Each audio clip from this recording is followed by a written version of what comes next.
नेहमी तुमचा एक चुकणारा प्रश्न आहे बीडीएस मध्ये बघा. 2021 मध्ये पण एक प्रश्न आला होता. पदावल्या म्हणतात त्याला, पदावल्या. हे कसं सोडवायचं याची ट्रिक आहे. हे बघा, कंचे भागू बेव, यालाच तुम्ही मजेशीररित्या काय म्हणू शकता, कंचे भागू बुवा. मग काय, कंचे म्हणजे कंसाचे, आधी कंसातलं सोडवायचं. हे कंस आहे ना, हे बघा, हे कंस आहे, ह्या कंसातलं. भागू बुवा, मग भागाकार सोडवायचं, कंसातलं सोडवायचं, पण कुठलं सोडवायचं, भागाकार आधी सोडवायचं. मग गुणाकार आधी सोडवायचं.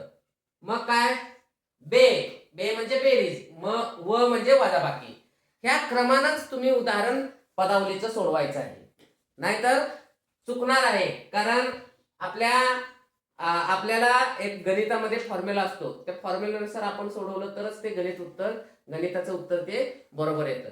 मग आपण कंचे, कंचे म्हणजे काय, कंसातील, कंस आधी सोडवायचं. हे भा म्हणजे काय, भागाकार. गु म्हणजे काय, गुणाकार. बे म्हणजे काय, बेरीज. आणि व म्हणजे काय, वजाबाकी. मग एक उदाहरण त्यासाठी घेऊया. कंसामध्ये 64 भागिले 8 अधिक 9 कंस पूर्ण गुणिले 28 दुसऱ्या कंसात 28 वजा 7 कंस पूर्ण वजा 15 बरोबर किती. मग काय करायचं, कंचे भागू आणि कंस सोडवायचा. हा कंस आणि हा कंस, आता ह्या कंसात सोडवायचं. कंसातलं उदाहरण आधी सोडवायचं. मग मला सांगा, कंसात भागाकार पण आहे आणि अधिक पण आहे, कुठलं सोडवणार, कंसातल्या भागाकार.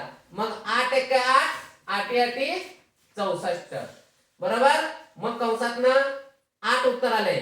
8 अधिक 9 परत आहे तसल्या 8 अधिक 9 बरोबर गुणिले 28 वजा 7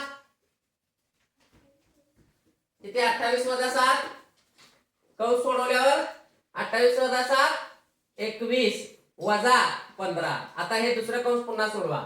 8 अधिक 9 17 गुणिले हे 21 वजा 15. मग काय करायचं, 21 गुणिले 17 ला 21 आणि 17चा आधी गुणाकार सोडवा. मग राहिलेल्यामध्ये वजाबाकी सोडवा. बघा 17 21 इकडे उभी मांडणी करून घ्या तुमच्यासाठी. जर आडवा गुणाकार तुम्हाला करता आला तर करा, पण एक नसेल तर उभी मांडणी करून घ्या. 17 गुणिले 21.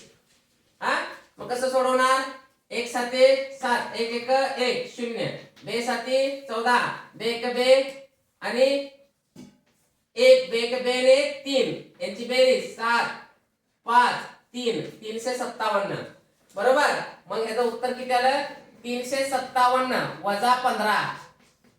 मग 357 मधनं वजा 15 घालवा.